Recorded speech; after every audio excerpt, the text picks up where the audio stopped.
최근 환경부가 청양군 지천을 기후대응댐 후보지로 발표했습니다. 충남도에서는 환영의 입장을 밝힌 가운데 지역사회에서는 찬반이 팽팽하게 나뉘어 갈등이 커지고 있습니다. 당진의 한 아파트 10층에서 6세 여아가 추락해 사망하는 사고가 발생했습니다. 경찰은 A양의 시신 부검을 의뢰하고 정확한 사고 경위를 조사하고 있습니다. 천안에서 음주 단속 중인 경찰에게 돌진해 중상을 입힌 10대 오토바이 운전자가 검거됐습니다. 오토바이와 충돌한 경찰은 다리가 골절돼 병원에서 치료를 받고 있는 것으로 알려졌습니다. 유명인의 얼굴을 합성한 실시간 방송으로 도박자를 모집한 일당이 검거됐습니다. 이들은 3,800억 상당의 도박 금액을 입금받아 수익금을 챙겨온 것으로 전해졌습니다.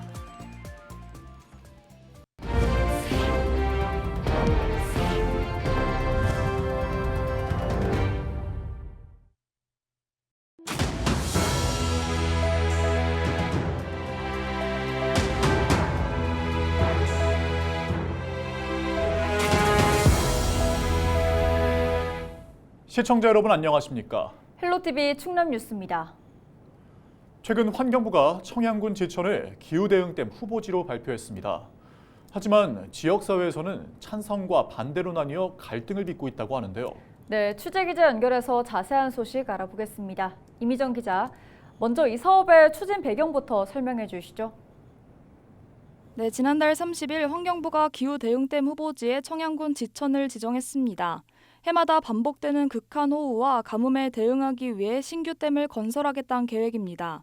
지천에 5,900만 톤 규모의 다목적 댐을 조성하면 부족한 수원을 확보하고 집중호우 등으로 인한 피해를 막을 수 있다는 겁니다. 환경부는 이번 달부터 지역 설명회와 공청회 등을 통해 주민들과 소통할 계획이라고 전했습니다. 네, 현재 충남도의 반응은 어떻습니까? 충남도는 환경부 발표에 환영한다는 입장을 밝혔습니다. 지난 1991년부터 댐을 건설하려고 했지만 각종 규제와 주민 반대 등에 막혀 세 차례나 댐 건설이 무산됐는데요. 충남도는 이후 지속적으로 물 부족 문제와 홍수 피해를 겪고 있다고 설명했습니다. 청양군은 하루 12,000톤의 생활용수를 사용하고 있는데 자체 수원은 2,000톤에 불과하다는 겁니다. 충남도는 댐 건설로 서부권의 고질적인 가뭄이 해소될 것으로 기대하고 있습니다. 그러면서 댐 건설을 위한 주민 의견 수렴과 행정 재정적 지원에 최선을 다하겠다고 강조했습니다. 네, 충남도는 환영의 입장을 밝힌 것 같은데요. 지역사회의 반응도 같나요? 먼저 청양군 의회는 지난 6일 지천댐 건설을 반대하는 성명을 발표했는데요. 댐 건설로 인한 농작물 피해와 수중 생태계 파괴, 주민 의견을 충분히 반영하지 않은 채 일방적으로 추진된 점 등을 강하게 비판했습니다. 주민들의 반응도 엇갈리고 있는데요. 반대 측 주민들은 댐 건설로 주민들은 삶의 터전을 잃게 되는 데다 일조량 부족으로 농축산업까지 악영향을 미칠 것이라고 주장했습니다. 찬성 측 주민들은 댐 건설로 재해 예방은 물론 산단 유치 등으로 지역 경제에 도움이 될 것이라고 주장했습니다. 청양군은 주민들의 반응이 엇갈리는 만큼 상황을 지켜보겠다는 입장을 내비쳤습니다. 네, 여기까지 듣겠습니다. 지금까지 보도국 이미정 기자였습니다. 다음 소식입니다. 당진의 한 아파트에서 어린아이가 추락해 사망하는 사고가 발생했습니다. 지난 7일 저녁 5시 20분쯤 당진시 송화급의 한 아파트 10층에서 6세 A양이 추락했습니다. 아이가 피를 흘리고 쓰러져 있다는 아파트 경비원의 신고를 받고 출동한 소방당국은 심정지 상태의 A양을 병원으로 이송했지만 끝내 숨졌습니다. 당시 집에는 A양과 오빠들만 있었던 것으로 알려졌습니다. 경찰은 A양의 시신 부검을 의뢰하고 정확한 사고 경위를 조사하고 있습니다. 천안에서 음주 단속 중인 경찰에게 돌진해 중상을 입힌 10대 오토바이 운전자가 붙잡혔습니다. 천안 서북경찰서는 특수 공무집행 방해 등의 혐의로 10대 A군을 붙잡아 조사하고 있다고 밝혔습니다. A군은 지난 6일 저녁 9시쯤 천안시 서북구 백석동의 한 도로에서 음주 단속 중이던 경찰관을 오토바이로 들이받아 상처를 입힌 혐의를 받고 있습니다. A군은 당시 헬멧을 착용하지 않은 상태에서 운전을 하던 중 경찰이 정차를 요구하자 도주를 시도했으며 이 과정에서 30대 B경장을 들이받은 것으로 전해졌습니다. 이 사고로 B경장은 다리가 골절돼 병원으로 옮겨져 치료를 받고 있는 것으로 전해졌습니다. 유명인의 얼굴을 합성한 실시간 방송으로 도박자를 모집한 일당이 검거됐습니다. 충남경찰청 사이버범죄수사대는 서울 도심에 불법 도박 사이트 운영 사무실을 두고 실시간 방송을 통해 도박자들을 유인한 혐의로 운영자 등 일당 11명을 검거했습니다. 이들은 2022년 12월부터 최근까지 4,500여 명의 도박자를 모집 관리한 혐의를 받고 있습니다. 경찰 조사 결과 이들은 피해자들로부터 3,800억 원 상당의 수익금을 챙겼고 홍보팀 운영 사무실에서만 51억 원의 부당이익을 챙긴 것으로 드러났습니다.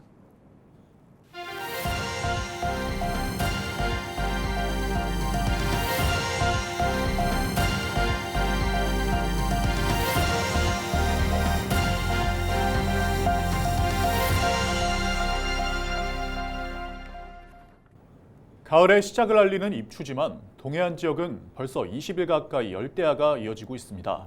해변 백사장은 물론이고 대관령 정상까지 피서객들이 북적인다고 하는데요. 열대야에 지친 동해안의 피서지 모습을 최성식 기자가 취재했습니다. 해변 백사장이 몰려든 피서객들로 한껏 달아올랐습니다. 강렬하던 태양이 저물었지만 찌는 듯한 더위는 식을 줄 모릅니다. 한여름밤에만 즐길 수 있는 야간 바다 수영은 색다른 매력입니다. 일상에서 벗어난 이들은 모처럼의 여유를 만끽하고 저마다의 추억을 남깁니다. 해변 산책로에서는 길거리 공연이 펼쳐져 오가는 이들을 멈춰 세웁니다. 친구들하고 아침 8시에 그냥 무박으로 안목해수욕장 가서 우리 커피도 마시고 바닷바람 쏘이자 해서 왔는데 마침 이렇게 거리에서 버스킹이 있어서 좋은 노래 듣고 바닷바람도 쏘이고 너무 좋습니다. 강릉남대청과 동해바다가 만나는 솔바람 다리는 숨겨진 피서 명소. 돗자리를 깔고 앉아 도란도란 얘기를 나누고 아예 잠을 청하는 모습도 곳곳에서 눈에 띕니다. 사방이 확 트여서 기분도 상쾌해지고 그동안 좀 이렇게 답답하고 좀 심란했던 마음들이 다 사라지는 것 같아서 너무 좋네요. 열대야를 피해 아예 대관령에서 밤을 보내는 이들도 적지 않습니다. 백두대간 밤바람을 맞고 있으면 더위는 한순간에 사라집니다. 이곳 대관령 정상은 밤 11시 현재 기온이 21.7도를 나타내고 있습니다. 강릉 경포 해수욕장이 27도가 넘는 점을 감안하면 6도가량 차이가 납니다. 대관령 정상일 때는 마치 오토 캠핑장을 연상케 합니다. 주차장 한쪽에는 캠핑카와 카라반 수십 대가 줄지어 서 있습니다. 서늘한 데다 모기도 없어 여름밤을 보내기에 그만입니다. 공기 좋고요. 첫째 공기 좋고요. 두 번째 너무너무 시원하고요. 그리고 가장 좋은 거 경관이 너무 아름다워요. 강원도 강릉은 지난달부터 벌써 19일째 열대야가 이어지고 있습니다. 북태평양 고기압과 티베트 고기압이 우리나라를 이중으로 덮고 있는 데다 습한 바람이 태백산맥을 넘으며 동해안에 열대야가 발생하는 겁니다. 7월 평균 열대야 일수를 보면 1994년 8.5일 나타났고 2018년에는 7.1일을 기록했습니다. 그런데 올해는 무려 8.8일로 역대 기록을 갈아치웠습니다. 기상청은 지난달에만 강릉과 경북 포항, 전북 정읍은 열대야 일수가 17일에 달했고 서울도 13일이나 열대야가 나타났다고 밝혔습니다. 대기 상하층을 북태평양 고기압과 티베트 고기압이 이불 역할을 하며 열기가 빠져나가는 것을 막고 있습니다. 8월 중순까지 이런 폭염은 유지되면서 기상청은 다음 주 광복절 이후까지도 낮 기온이 33도까지 오르고 밤에도 열기가 식지 않는 열대야가 이어질 것으로 전망했습니다. 헬로티비 뉴스 최성식입니다. 폭염의 기세가 수그러들 기미를 보이지 않으면서 바다에서도 더위와의 사투가 이어지고 있습니다. 네, 고수온에 더해 적조까지 나타나면서 피해를 최소화하기 위한 지자체와 수산당국의 움직임도 분주해지고 있습니다. 보도에 송하영 기자입니다. 전남 고흥 등량만입니다. 누런빛 바다가 일렁입니다. 바닷물 온도가 연일 오르면서 적조가 나타났습니다. 이곳은 지난달 31일 고수온 경보가 발효된 이후 수온이 일주일 넘게 27도를 웃돌고 있습니다. 평년보다 2도가량 높은 겁니다. 바다 상황에 비상이 걸린 건 여수와 완도 등 또 다른 남해안 지역도 마찬가지. 이에 국립수산과학원은 최근 등량만을 포함한 전남 5개 해역에 적조 예비특보를 내렸습니다. 항아리 같으면은 맨 안쪽에 좀 고여지는 그런 물 형태의 수온을 그쪽에서는 띄고 있거든요. 그래서 그쪽은 수온이 지금 28도, 29도 이렇게 높게 나타나고 있고요. 그러니까 24년 8월 7일 비교해 보면은 2.3도 정도 높습니다. 적조 발생에 따라 양식장 피해가 우려되고 있습니다. 대량 번식한 플랑크톤이 해양 생물에 독성 물질을 분비하면서 폐사로 이어지기 때문입니다. 지난 2011년부터 2022년까지 자연재해로 인한 양식장 피해 규모는 2,300억여 원으로 나타났습니다. 이 가운데 적조 피해액은 492억 원으로 고수온에 이어 두 번째로 많았습니다. 이렇다 보니 각 지자체와 수산당국은 양식어가 피해를 줄이기 위해 방제 활동에 집중하고 있습니다. 드론과 선박으로 적조 예찰을 강화하고 황토를 살포하는 등 대응하고 있습니다. 관련 기관 및 어민들과 합심을 해가지고 계속 예찰을 하면서 만약에 적조 방제 구역이 나오면은 적조 방제를 위해서 일단 황토를 저희가 한 2만 톤 정도 사전 확보하고 있고 뭐 철부선, 어장 정화선 그리고 이제 황토 살포기를 이용하여 적조 퇴치에 최선을 다하고 있습니다. 이런 가운데 해양수산부는 지난 2일부터 적조 위기경보 주의를 발령하고 남해안을 중심으로 확산세를 점검하고 있습니다. 이와 함께 당분간 폭염이 이어질 것으로 예상되는 만큼 어가의 사료 공급을 줄이고 어류 밀도 조절에 각별히 주의해달라고 당부했습니다. 헬로티비 뉴스 송하영입니다. 충남도가 휴가철 주요 관광지 주변 식당을 점검해 무신고 영업 등 불법 행위 8건을 적발했습니다. 충남도는 해수욕장 등 주요 관광지 주변 식품, 공중위생업소 440여 곳을 점검해 불법 행위 8건을 적발했다고 밝혔습니다. 적발된 내용은 무신고 영업 2건, 원산지 미표시 1건, 건강진단 미실시 4건 등입니다.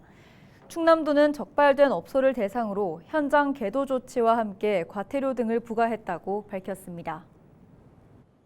이완섭 서산시장이 제79주년 광복절을 맞아 독립유공자 유족을 위문했습니다. 이 시장은 애국지사 김형설 선생과 최학수 선생 유족의 가정을 방문해 감사를 전하고 위문품을 전달했습니다. 김형설 선생은 친목회라는 비밀결사를 조직하고 학병 강제 모집 반대 운동에 참여했다 치안유지법 위반으로 체포됐습니다. 최학수 선생은 서산에서 독립만세 시위에 참여했으며 보안법 위반으로 태형 90도를 받았습니다. 서산시는 국가유공자 우선 주차구역 설치와 공공시설 이용요금 감면 등 유공자 예우를 위한 다양한 시책을 추진하고 있습니다. 현재 보훈 명예수당 인상을 위한 조례도 개정 중에 있는데요. 내년에는 더 많은 독립유공자 유족들이 혜택을 받을 수 있을 것으로 봅니다. 앞으로도 보훈 가족의 예우와 복지 향상을 위해서 더욱 최선을 다하겠습니다. 충남도가 인구위기에 대응할 전담 조직을 신설하는 등 조직 개편에 나섭니다. 충남도는 2개국 3개과를 확대 신설할 계획이라고 전했습니다. 충남도는 먼저 인구위기에 선제 대응하기 위해 인구전략국을 신설하겠다고 밝혔습니다. 인구전략국은 돌봄 정책을 지원하며 저출생과 지방소멸 대응, 인구정책 등을 종합적으로 수행할 계획입니다. 또 농업기술원 종자관리소는 스마트 농업본부로 분리해 스마트팜 육성 정책을 지원할 계획이라고 전했습니다. 도는 오는 12일까지 도민 의견을 수렴한 뒤 도의회에 조례안을 제출할 예정입니다. 서산시가 서산 배수분구 도시 침수 대응 사업을 추진합니다. 이번 사업은 국지성 집중호우 등 기후 이상으로 인한 도시 침수를 예방하고 대응하기 위해 마련됐습니다. 이에 따라 서산시는 242억 원을 투입해 오는 2026년 말까지 중앙호수공원 등 6개 일원의 하수관로와 빗물바지를 정비할 계획입니다. 또 배수펌프장 1개를 설치할 방침입니다. 이상으로 뉴스를 마칩니다. 저희는 언제나 지역민 여러분과 함께합니다. 시청해주신 여러분 고맙습니다.